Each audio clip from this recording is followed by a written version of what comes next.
पूरी कथा भागवत कथा का आधार है परीक्षित जी का ये क्वेश्चन कि जो आदमी मरने के बिल्कुल करीब है उसको क्या करना चाहिए। तो उसमें बहुत सारी चीजें बताते हैं पहले स्कंद में सुखदेव जी, और उसका निष्कर्ष लास्ट में ये निकालते हैं जो पिछली बार बताया था कि ऐसा कोई भी साधन करिए जिससे श्री कृष्ण में अनन्य प्रेममयी भक्ति पैदा हो जाए। इसके अलावा कोई भी दूसरा कल्याणकारी मार्ग है नहीं।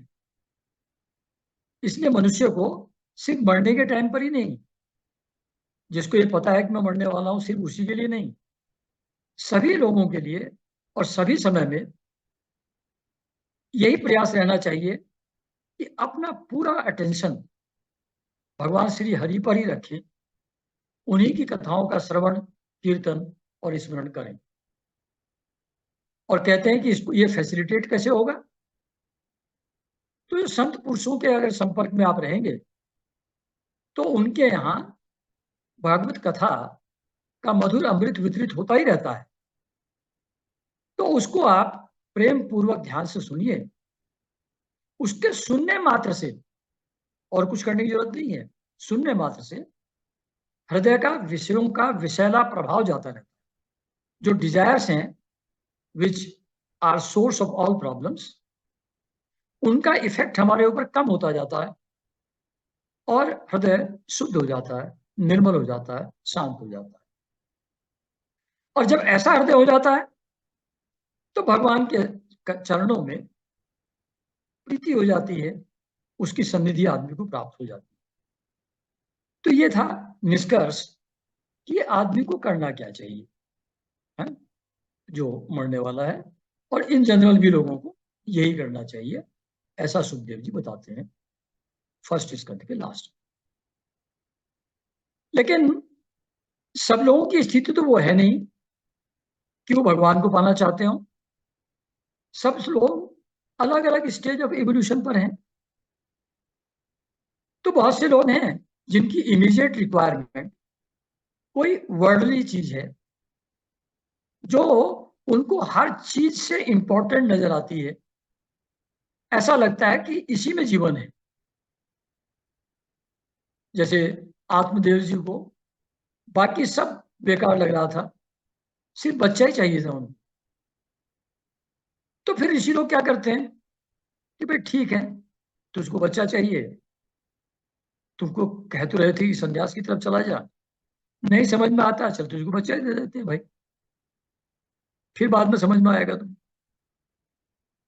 तो बहुत से लोग क्योंकि अलग अलग स्टेज ऑफ एवोल्यूशन पर हैं और वो अलग अलग चीजें चाहते हैं, तो उसके लिए सुखदेव जी ये भी बताते हैं कि किस चीज के लिए, किस चीज की प्राप्ति के लिए किस देवता की आराधना करनी चाहिए। तो कहते हैं कि अगर आप बहुत तेजस्वी होना चाहते हैं, बिल्कुल ब्रह्म की तरह होना चाहते हैं तेजस्वी, तो बृहस्पति की उपासना करिए।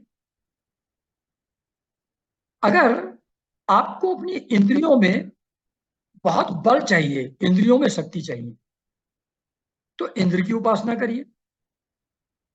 अगर संतान की आपकी इच्छा है तो प्रजापतियों की आराधना करिए। अगर आपको लक्ष्मी चाहिए तो माया देवी की उपासना करिए। आपको तेज चाहिए तो अग्नि की उपासना करिए। धन चाहिए तो वसुओं की उपासना करिए। वीरतों के लिए, वीरता के लिए रुद्रों की, अन्न के लिए अदिति की, स्वर्ग के लिए आदित्य की पुत्र देवताओं की, राज्य के लिए विश्वदेवों की, प्रजा को अनुकूल रखने के लिए साध्य देवताओं की, आयु लंबी चाहिए तो अश्विनी कुमारों की, पुष्टि चाहिए तो पृथ्वी, प्रतिष्ठा चाहिए तो पृथ्वी और आकाश, सौंदर्य चाहिए तो गंधर्वों की, पत्नी चाहिए तो उर्वशी की, सबका स्वामी बनने की इच्छा हो तो ब्रह्मा की, यश चाहिए तो यज्ञ पुरुष की, खजाना चाहिए राजाओं के लिए तो उर्वशी की, आई एम सॉरी, वरुण की, विद्या चाहिए तो शंकर भगवान की, पति पत्नी में प्रेम बना रहे ऐसा अगर चाहिए तो पार्वती जी की उपासना करिए, धर्म उपार्जन के लिए विष्णु भगवान की, वंश परंपरा के लिए की रक्षा के लिए कि वंश परंपरा चलती जाए, कोई अनटाइमली डेथ ना हो जाए तो पितरों की, ऑब्स्टेकल ना आए लाइफ में, बाधाओं से बचने के लिए यक्षों की, बलवान बनने के लिए मरुदगणों की, और किसी दूसरों को परेशान करना हो, मारना हो, कुछ करना हो, किसी का नुकसान करना हो, अभिचार करना हो तो निरृति की उपासना करिए, भोग चाहिए तो चंद्रमा की, और निष्कामता चाहिए, कोई इच्छा ना हो, कोई डिजायर हमारी ना हो तो नारायण भगवान की उपासना करनी चाहिए। तो इसको याद रखने की जरूरत नहीं है। यह है कि अलग अलग चीजों को प्राप्त करने के लिए अलग अलग देवताओं की उपासना करने का वेदों में बहुत डिटेल्ड प्रोसीजर दिया हुआ है। तो अगर किसी को दीन दुनिया ही बहुत ज्यादा महत्वपूर्ण मालूम पड़ती है, ऐसा राजसिक गुण किसी के अंदर बहुत प्रबल है, तो उसको स्पेसिफिक पूजा आराधना करके स्पेसिफिक फल मिल सकता है, ये सुखदेव जी बता रहे हैं। तो ये इन जनरल है, अलग अलग लोगों के लिए अलग अलग व्यवस्था है।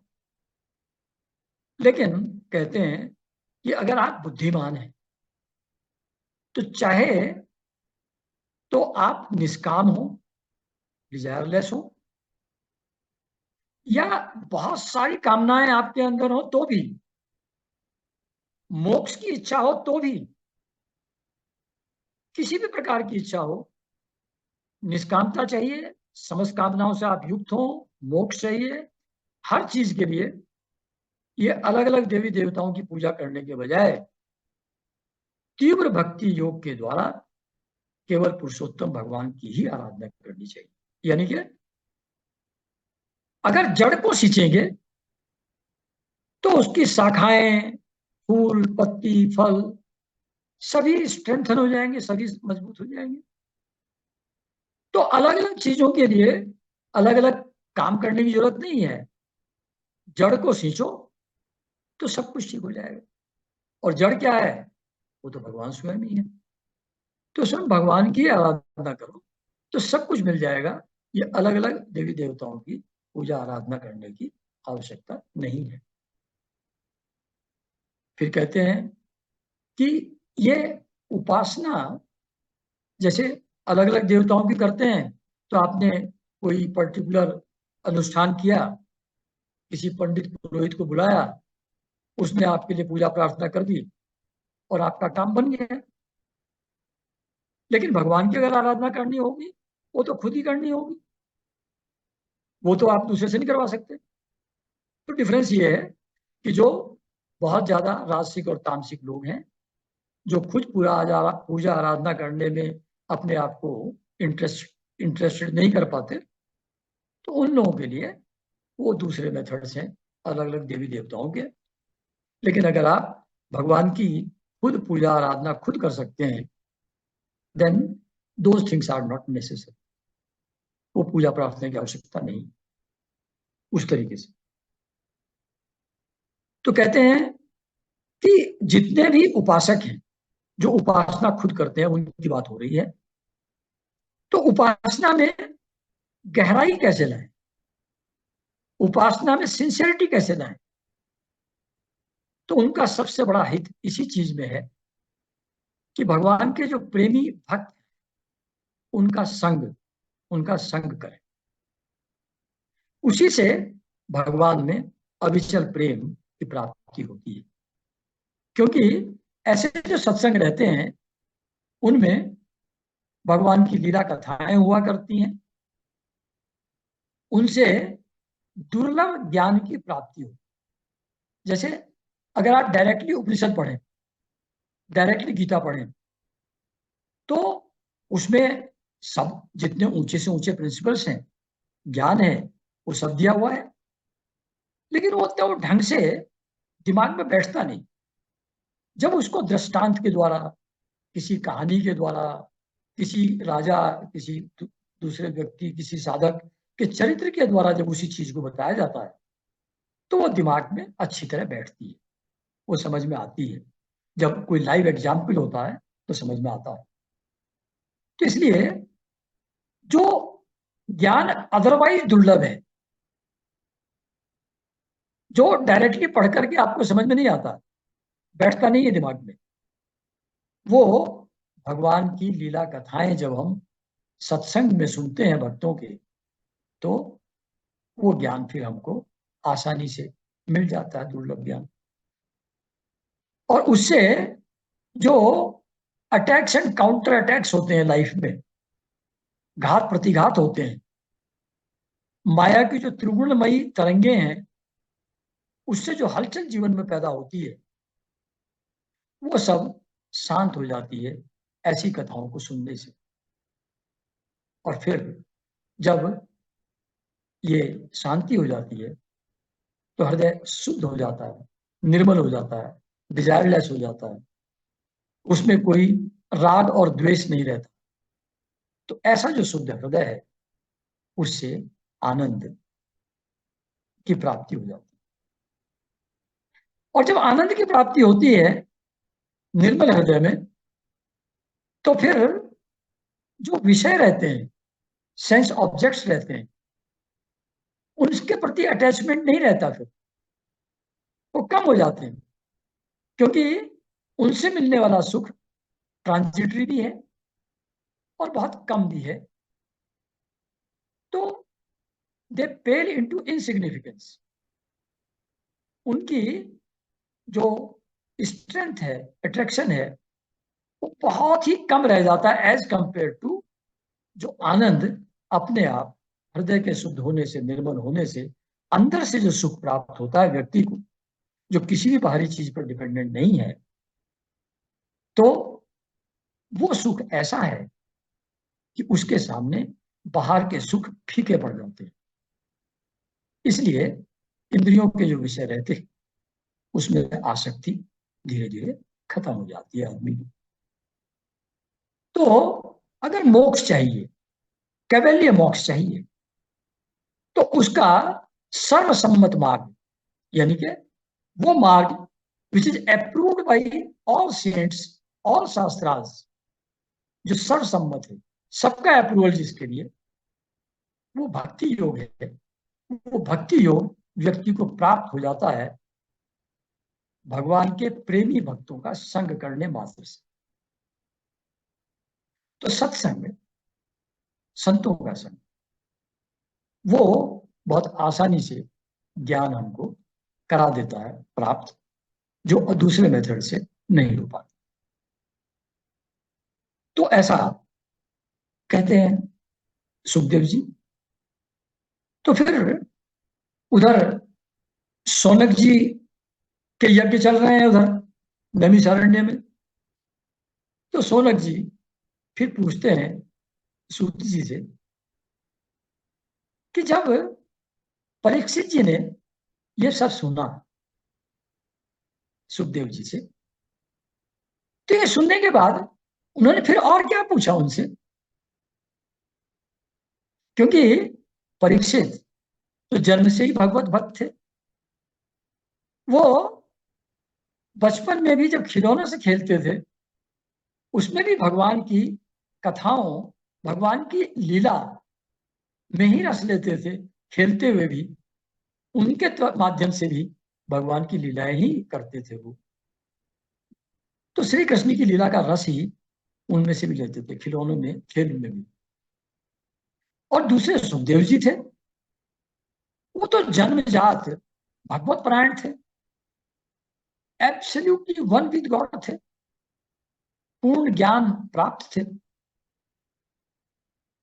तो जब ऐसे दो संत, परीक्षित जैसे भक्त और सुखदेव जी जैसे ज्ञानी और भगवान का अनुभव प्राप्त किए हुए, जब ऐसे सत्संग संतों का संग हुआ होगा तो ऑब्वियसली भगवान की मंगलमय गुणों की दिव्य चर्चा हुई होगी उसमें डेफिनेटली, क्योंकि वो और कोई बात तो करेंगे नहीं, वो तो भगवान की लीला की बात ही करेंगे। तो जब ये दोनों मिले, सुखदेव जी की बात सुनी, तो परीक्षित जी ने और क्या पूछा वो जरा हमको बताइए। ऐसा सौनक जी सूत जी से पूछ रहे, क्योंकि फैक्ट ये है, सौनक जी कह रहे हैं कि जिनका समय ऐसे ही व्यतीत हो रहा है, गुणों के गान और श्रवण में व्यतीत नहीं हो रहा है भगवान के, उनकी आयु तो व्यर्थ ही हो रही है। मतलब जैसे पेड़ पौधे हैं, जीव जंतु हैं, जानवर हैं, वो भोग योनि में है, जैसा उनके प्रारब्ध के हिसाब से बना हुआ है वैसा वो चलते जाते हैं, उससे कोई इवोल्यूशन थोड़ी होता है उनका। तो आप अगर भगवान का स्मरण नहीं करते, उनकी लीला कथा नहीं सुनते जो लोग, तो उनकी आयु तो ऐसी ही व्यर्थ हो रही है। वो तो वैसे ही जी रहे हैं जैसे पेड़ जीते हैं, वो तो ऐसी सांस ले रहे हैं जैसे लोहार की धौंकनी होती है, हवा भरते ना उसमें आग को तेज करने के लिए, तो लोहार की धौंकनी की तरह उनकी सांस लेना है। और खाना पीना और मैथुन, इसी में जो जीवन बिता दिया, तो ये तो सारे पशु भी कर रहे हैं। तो what is different in you, वो जानवरों से और आप में अंतर क्या हुआ? अगर आप सिर्फ खाने पीने और मैथुन उसी को जीवन का परम उद्देश्य समझते हैं, तो फिर पशुओं से ऊपर का लेवल आपका नहीं। सौनक जी ऐसा बोल रहे हैं। तो जिनके, ये थोड़ा ड्रामेटाइज करके बोल रहे हैं, थोड़ा गाली गलौज की भाषा भी है इसमें, तो कहते हैं कि जिसके कान में श्री कृष्ण की लीला कथा नहीं पड़ी, वो तो पशु, कुत्ते और गधे से भी गया बीता है, यही लिखा है। अच्छा, उसके कान जो है वो कान थोड़े ही है, वो तो दिल की तरह है। उसकी जीभ कोई जीभ थोड़ी ही है, वो तो मेंढक की तरह टर टर कर रही है। जिसका सिर भगवान के सामने नहीं झुकता, वो तो कितना भी उसके ऊपर मुकुट पहना हो, ऑर्नामेंट्स लगाए हो, अगर वो भगवान के सामने नहीं झुकता तो वो सर बोझ मात्र ही है। वो हाथ जो भगवान की सेवा नहीं करते, वो तो मुर्दे के हाथ की तरह हैं। जो आंखें मूर्ति, तीर्थ, नदी आदि को नहीं देखती, वो आंखें तो जैसे मोर के पंख में आंख बनी रहती है, उस मोर के पंख में बनी हुई आंख से दिखता थोड़ी है। तो वो आंखें तो ऐसी हैं जो मोर के पंख जैसी हैं, जो भगवान की मूर्ति, तीर्थ या नदी को नहीं देखती। और वो पैर जो तीर्थों की यात्रा नहीं करते, वो तो पेड़ की तरह हैं, वहीं के वहीं खड़े हैं। और जिन्होंने संतों के चरणों की धूल को अपने सिर नहीं चढ़ाया, वो तो मुर्दा ही है।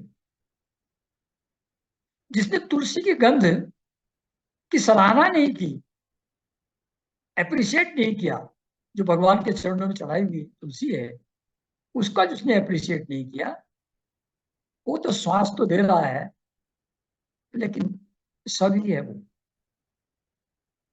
और जिसका हृदय भगवान के मंगलमय नामों को सुनकर पिघल ना जाए, जो ओवरवेल्म ना हो जाए, जिसके रोंगटे खड़े ना हो जाए, गूज़बम्प्स जिसको ना आने लगे भगवान की कथा सुन करके, वो हृदय थोड़ा ही है, वो तो लोहे जैसा है। जिस समय हृदय पिघल जाता है तो नेत्रों से आंसू बहने लगते। तो ऐसी स्थिति होती है।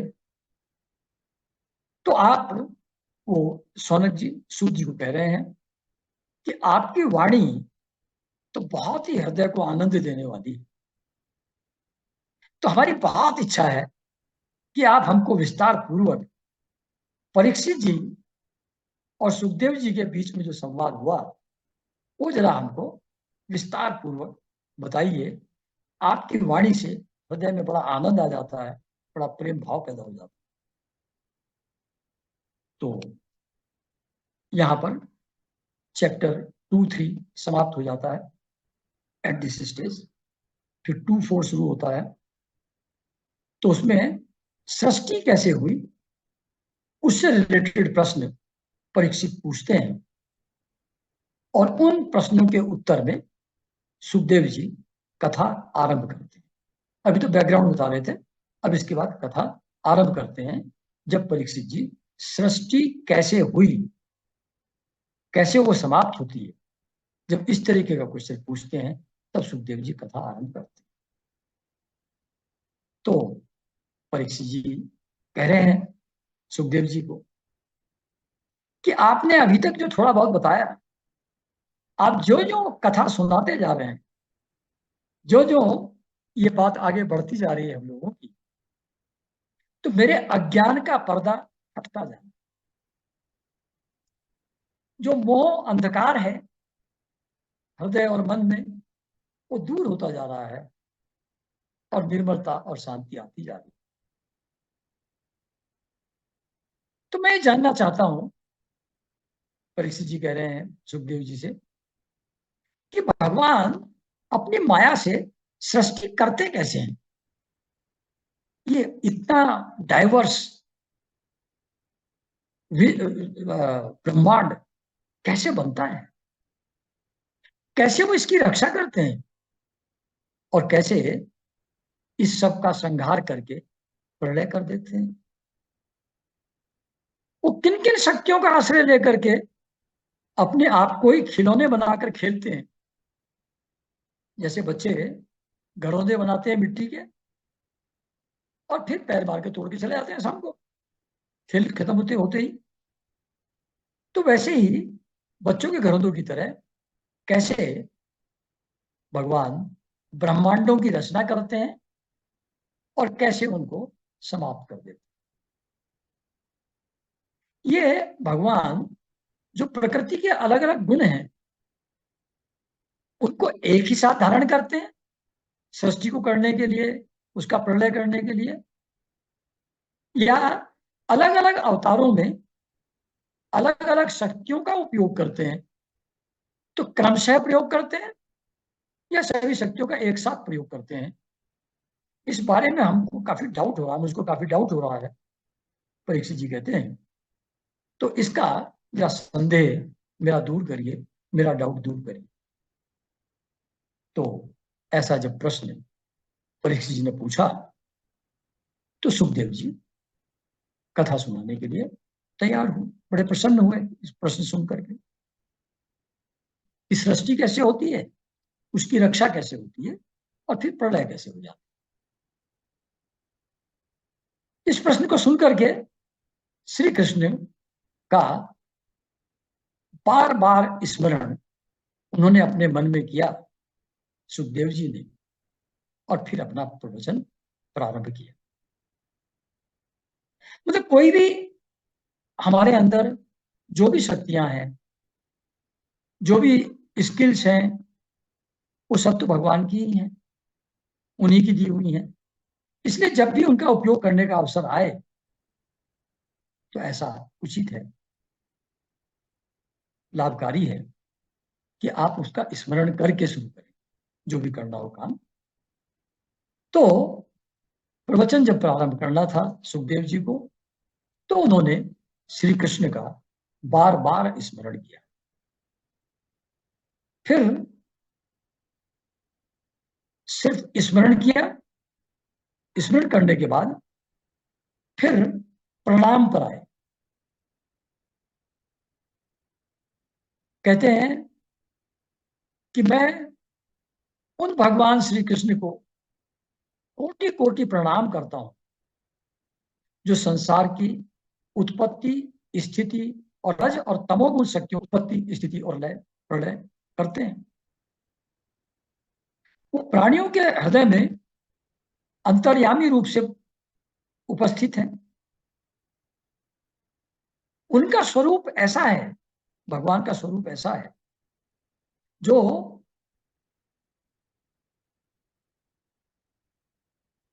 उसकी स्वरूप और प्राप्ति, आई एम सॉरी, भगवान का स्वरूप और भगवान की प्राप्ति का मार्ग ऐसा है जो बुद्धि का विषय नहीं है। मतलब थ्रू मेयर अंडरस्टैंडिंग आप उसको नहीं कर सकते, सिर्फ पढ़ लिख करके उसको नहीं कर सकते। तो वो ऐसे भगवान हैं, उनका स्वरूप ऐसा है, उनकी प्राप्ति का मार्ग ऐसा है जो बुद्धि के बियॉन्ड है। वो स्वयं तो अनंत है ही, उनकी महिमा भी अनंत है। तो ऐसे जो भगवान हैं उनके चरणों में मैं कोटि कोटि कोटि कोटि प्रणाम करता हूं। फिर आगे बढ़ते हैं कि वो सत्पुरुषों का दुख करने के लिए, दुख दूर करने के लिए, प्रेम का दान करने के लिए और दुष्टों की बढ़ती रोक करके उनको मुक्ति देने के लिए। अभी देखिए क्या लिखा है, सत्पुरुषों को दुख दूर करने के लिए, उनको प्रेम का दान करने के लिए। ये तो आसानी समझ में आ जाता है कि अच्छे लोग हैं, उनको प्रेम करते हैं भगवान। दुष्टों की बढ़ती को रोककर मुक्ति का दान करने। अभी पता नहीं आप लोगों में से किसी ने देखा कि नहीं, अभी वो श्रीमद् रामायण नए वाली शुरू हुई है 2 हफ्ते पहले, 1 जनवरी से। तो उसमें ताड़का वध दिखाया था अभी 2-3 दिन पहले। तो उसमें वो जब मार भी रहे हैं उसको, ताड़का को, तो उनके अंदर करुणा और प्रेम का भाव, लेकिन क्योंकि वो इनोसेंट लोगों को मार रही है तो उसको मार देते हैं, वो उसकी सजा देकर मर जाती है। तो फिर अंत्येष्टि उसकी खुद ही करते हैं एक पुत्र की तरह। फिर वो फ्री हो जाती है, मुक्त हो जाती है और फिर भगवान को नमस्कार करती है कि देखिए मेरे जैसी दुष्टा, उसको भी आपने मुक्ति प्रदान किया। महाभारत के युद्ध में भी ऐसा कहते हैं कि जो जो वीर उनको देखते हुए, श्री कृष्ण भगवान को सारथी के रूप में देखते हुए मृत्यु को प्राप्त हुए, वो सब मुक्त हो। जो उनसे दुश्मनी रखते थे वो भी उनके हाथ से मर करके मुक्ति को उपलब्ध हो गए, उन्हीं के स्वरूप को प्राप्त। तो वो दुष्टों को ज्यादा बढ़ने तो नहीं दे सकते, क्योंकि उससे व्यवस्था गड़बड़ाती है, बहुत हिंसा और डर का माहौल पैदा हो जाता है, सत्पुरुषों के लिए ज्यादा डिफिकल्ट हो जाता है। इसलिए उनकी बढ़ती रोकते हैं, लेकिन वो एक सजा नहीं है, उनको भी मुक्ति प्रदान करते हैं, उनको भी प्रेम का दान ही करते हैं।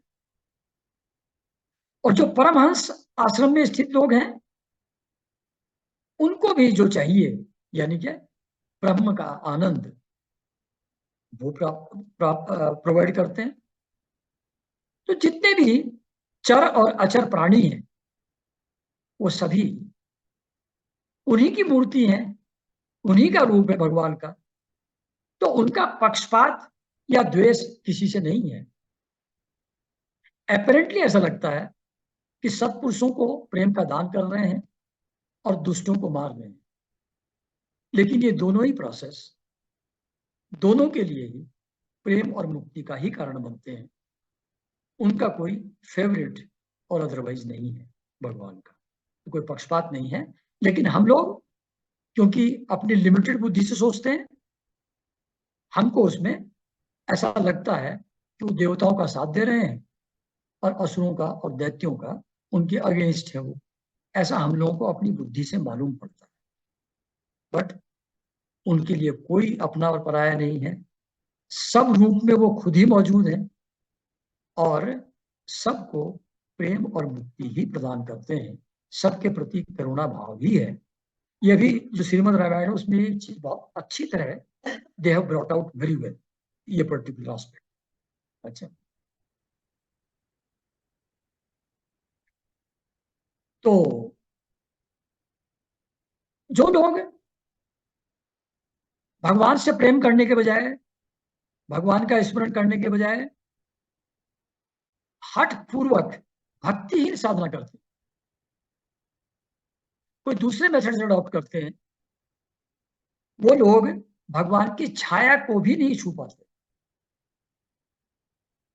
भगवान हमेशा ऐश्वर्य से युक्त होकर निरंतर अपने ब्रह्म स्वरूप अपने धाम में ही विहार करते हैं। तो जो हठ पूर्वक भक्ति साधना करेंगे उनको प्राप्त नहीं होंगे। आप लोगों ने देखो, वो पढ़ते होंगे आप लोग सत्संग में गोंदावलेकर महाराज का, तो उसमें वो कहते हैं कि आप कोई सा भी मेथड फॉलो करेंगे भगवान को प्राप्त करने का, अल्टीमेटली भगवान के नाम के दरवाजे से ही आपको गुजरना होगा। अगर ultimately in the end if you have to remember God, स्मरण ही करना है, नाम ही लेना है, तो फिर शुरू से ही क्यों ना लेना शुरू कर दो, इधर उधर भटक करके आने, घूमने फिरने आकर आने की क्या जरूरत है। तो वही बात यहां भी कह रहे हैं दैट हठ पूर्वक भक्तिहीन साधना से आप भगवान की छाया को भी नहीं छू सकते, वो प्रेम और भक्ति और स्मरण से ही आएगा, और कोई तरीका नहीं। फिर कहते हैं जिनका कीर्तन, स्मरण, दर्शन, वंदन, श्रवण और पूजन, कीर्तन, स्मरण, दर्शन, वंदना, श्रवण और पूजन, इन चीजों से जीवों का पाप, जीवों के सारे पाप दूर हो जाते हैं। ऐसे जो पुण्य कीर्ति भगवान है, मैं उनको प्रणाम करता हूँ। ये प्रणाम का प्रोसेस ही चल रहा है, वो अलग अलग गुणों की एक्सप्लेन करते हुए। फिर कहते हैं कि विवेकी चरण पुरुष जिनके चरणों की प्राप्ति के लिए हृदय से लोक और परलोक की सारी आसक्तियां निकाल देते हैं, चरण कमरों में प्रीति हो जाए भगवान की, उसको अटेन करने के लिए लोक और परलोक की पूरी आसक्ति अपने हृदय से जो निकाल देते हैं, तो वो बिना किसी परिश्रम के ही ब्रह्म पद को प्राप्त कर लेते हैं। तो ऐसे जो प्रभु हैं जिनके चरण कमलों का स्मरण करने से, प्राप्ति करने से ब्रह्म पद प्राप्त हो जाता है, उन मंगलमय कीर्ति वाले भगवान श्री कृष्ण को मैं प्रणाम करता हूं। मुझे कथा पढ़ने के पहले उनकी ब्लेसिंग ले रहे हैं थ्रू दीज प्रणाम्स।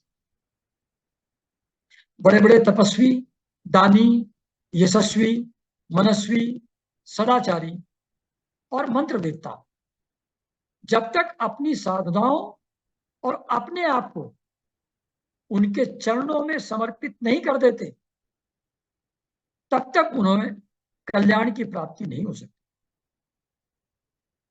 तो तपस्या भी करते हैं, उसको भी भगवान के चरणों में समर्पित कि आप ही करवा रहे हैं, आप ही के लिए। दानी, दान आप ही मुझको दे रहे हैं, वो जो मैं दान कर रहा हूं आप ही का है, सब आप ही के कारण से दे पा रहा हूं, ये आप ही का है। ऐसे यशस्वी, मनस्वी, सदाचारी, सदाचारी कोई है तो मैं सदाचारी कैसे रह पा रहा हूं, ये भी आप ही की कृपा है, नहीं तो कहीं भी भटक सकता हूं। जब तक ऐसा भाव नहीं आएगा, जब तक लगेगा कि मैंने इंद्रियों पर कंट्रोल कर लिया, मैंने अपना जीवन व्यवस्थित कर लिया, मैं अपने जीवन में अनुशासन ले आया, जब तक ये भाव है कि मैंने ये सब किया है, तब तक कुछ नहीं मिलेगा। जब इसको भी ये कहेगा कि मैं डिसिप्लिन तरीके से रह पाता हूं, ये आप ही का अनुग्रह है। मैं अपना कंडक्ट अच्छा रख पाता हूं, ये आप ही की कृपा है, ये आपका ही किया हुआ है। तो जब तक बड़े बड़े तपस्वी, दानी, यशस्वी, मनस्वी, सदाचारी और मंत्रवेत्ता जब तक अपनी साधनाओं और अपने आप को उनके चरणों में समर्पित नहीं कर देते, सब आप ही का है, जब तक इस भाव में नहीं आ जाते, तब तक उन्हें कल्याण की प्राप्ति नहीं हो सकती। तो ऐसे जो कल्याणमयी कीर्ति वाले भगवान श्री कृष्ण हैं, मैं उनके चरणों में नमस्कार करता हूं। फिर कहते हैं कि किरात, हूण, यवन, यानी कि जो थोड़ा दुष्प्रकृति की जातियां हैं, किरात, हूण, यवन आदि नीच जातियां और दूसरे पापी, जिनके शरणागत भक्तों की शरण लेने से ही पवित्र हो जाते हैं। मतलब भगवान की भी शरण में ना जाएं, भगवान के भक्तों की शरण ही अगर ये लोग ग्रहण कर लें, भक्तों की शरण ग्रहण करने मात्र से पवित्र हो जाते हैं। उन सर्वशक्तिमान भगवान श्री कृष्ण को मैं प्रणाम करता हूं। वही भगवान, ज्ञानियों की आत्मा भी वही है। ज्ञानी क्या चाहते हैं? पर ब्रह्म से एकता, ब्रह्म का एक्सपीरियंस। तो जिसको ब्रह्म कह रहे हैं, आत्मा कह रहे हैं, वो भगवान के ज्ञानियों की आत्मा भी वही है। कर्म कांडियों के लिए वेद मूर्ति वही है, धार्मिकों के लिए धर्म मूर्ति वही है, तपस्वियों के लिए वही तप स्वरूप है। और ब्रह्मा शंकर आदि भी शुद्ध हृदय में जिनका चिंतन करते हुए आश्चर्यचकित होकर देखते रहते हैं कि ये सृष्टि कैसे चल रही है, क्या हो रहा है, क्या भगवान की लीला है, देख देख करके बार बार आश्चर्यचकित होते रहते हैं। ब्रह्मा और शंकर भी जिनकी लीलाओं को, वो भगवान कृष्ण मुझ पर अनुग्रह करें, मुझ पर प्रसाद की कृपा करें, प्रसाद की वर्षा करें। जो समस्त संपत्तियों की स्वामिनी के पति हैं, यानी कि लक्ष्मी के पति हैं, जो सभी यज्ञों के भोक्ता हैं, जो भी आहुति डाली जाती है यज्ञों में, तो अल्टीमेटली वो भगवान को ही जाती हैं। और उन यज्ञों से जो फल मिलते हैं वो भी वही देते हैं। तो यज्ञों के भोक्ता भी वही हैं, यज्ञों का फल भी वही देते हैं, लक्ष्मी के पति भी हैं, लोगों के पालन करता भी हैं, सभी लोगों को वही पालन करते हैं, पृथ्वी देवी के स्वामी हैं। अंधक, वृष्णि और यदुवंशियों लोगों की रक्षा भी उन्होंने नहीं की है। और उन लोगों के एकमात्र आश्रय भी भगवान श्री कृष्ण ही रहे हैं। ऐसे जो भगवान कृष्ण हैं, जो लक्ष्मी जी के पति हैं, यज्ञों के भोक्ता और फलदाता हैं, लोगों के पालन करता हैं, पृथ्वी के स्वामी हैं, अंधक, वृष्णि, यदुवंशियों की रक्षा करते हैं और उनके मात्र आश्रय हैं, वो भक्त वत्सल भगवान श्री कृष्ण, जो संत जनों के सर्वस्व हैं। संत जनों के लिए सब कुछ वही है, संत जनों के लिए उनके अलावा और कुछ भी महत्वपूर्ण नहीं है। तो जो संत जनों के सर्वस्व हैं, वो भगवान श्री कृष्ण मुझ पर प्रसन्न। फिर कहते हैं, विद्वान पुरुष जिनके चरण कमलों का चिंतन रूप समाधि से शुद्ध हुई बुद्धि के द्वारा आत्म तत्व का साक्षात्कार करते हैं। विद्वान पुरुष जिनके चरण कमलों के चिंतन रूप समाधि,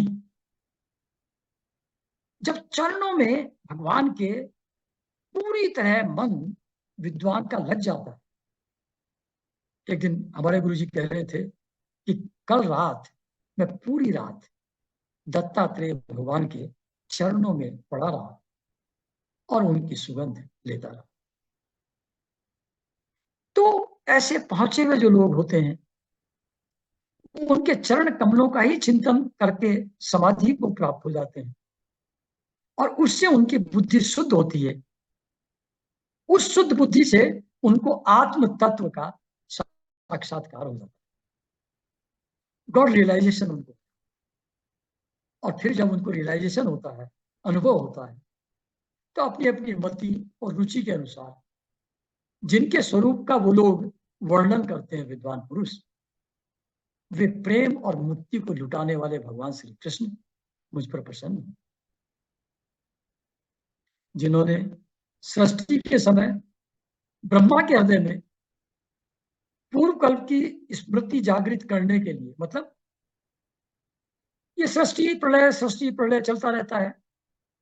जब ब्रह्मा जी पैदा होते हैं सृष्टि के आरंभ में, तो वो उनको कुछ याद नहीं रहता पुराना, जब नया जन्म होता है उनका, तो उनको पुरानी सृष्टि कैसी थी, पुराने कल्प में सृष्टि कैसी थी, उसकी स्मृति जागृत करने के लिए ज्ञान की अधिष्ठात्री देवी यानी सरस्वती जी को प्रेरित करते हैं, उनकी ज्ञान प्रज्वलित करने के लिए, और अपने अंगों सहित वेद के रूप में उनसे प्रकट होती हैं वो सरस्वती जी। वो ज्ञान के जो मूल कारण है, जो सरस्वती जी के द्वारा ब्रह्मा जी को मिलता है, ज्ञान के मूल कारण भगवान मुझ पर कृपा करें और मेरे हृदय में प्रकट।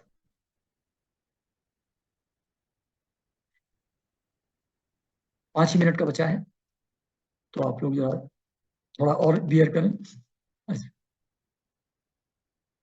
तो भगवान ही पंच महाभूतों से शरीरों का निर्माण करते हैं और जीव रूप से खुद ही उसमें रहते हैं, अपने से ही पंचभूतों की सृष्टि करते हैं, पंचभूतों से अलग अलग जीव जंतु पेड़ पौधों के रूप में शरीरों का अलग अलग निर्माण करते हैं, और फिर उनमें जीव रूप से उनके अंदर खुद ही प्रवेश कर जाते हैं, यानी कि उनके अंदर चेतना जो है, चेतना के रूप में भी वही है, और 10 इंद्रियां, पांच पांच प्राण और मन, इन 16 कलाओं से युक्त होकर के उनके विषयों को भोगते हैं। मतलब जीव जब आंख से अपनी देखता है तो भगवान ही देख रहे हैं, जब वो सुंदर चीज देख कर आनंदित होता है तो भगवान ही उस आनंद को ले रहे हैं। तो ऐसे स्पर्श को एंजॉय करता है जीव, तो वो भगवान ही उस आनंद को ले रहे हैं। तो उन्हें 10 इंद्रियों के द्वारा, मन के द्वारा, पांचों प्राण के द्वारा जो भी विषय ग्रहण करते हैं जीव, उनको भगवान ही भोगते हैं। तो भगवान जीवों के इंद्रियों और मन के द्वारा सभी भोगों को भोगते हैं। तो ऐसे जो सर्वभूत में भगवान है, सभी जीव जंतु पेड़ पौधों के रूप में जो भगवान है, वो भगवान मेरी वाणी को अपने गुणों से अलंकृत कर दे, मेरी वाणी उनके गुणों को कह पाए, वो सक्षम हो जाए, वो भगवान मुझ पर कृपा करें और मेरी वाणी को अपने गुणों से अलंकृत करें। संत पुरुष जिनके मुख कमल से मकरंद के समान झरती हुई ज्ञानमयी सुधा का पान करते हैं, उन वासुदेव अवतार सर्वज्ञ व्यास जी के चरणों में मेरा बार बार नमस्कार। अब भगवान के बाद उन पर आ गए जो उनके गुरु हैं, यानी कि उनके पिताजी हैं। तो सुखदेव जी को भागवत का ज्ञान किसने दिया, भागवत की रचना किसने की, वो व्यास देव जी ने की। तो कहते हैं कि संत पुरुष व्यास जी के मुख कमल से जो झरती हुई सुधा धारा थी,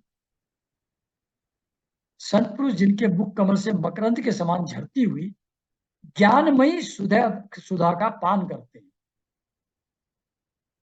तो जो भगवान के अवतार हैं, वासुदेव के अवतार हैं, जो सर्वज्ञ हैं, ऐसे व्यास मुनि जिनके मुंह से झरती हुई ज्ञानमयी सुधा का संत पुरुष पान करते हैं, उन व्यास जी के चरणों में मेरा बार बार नमस्कार।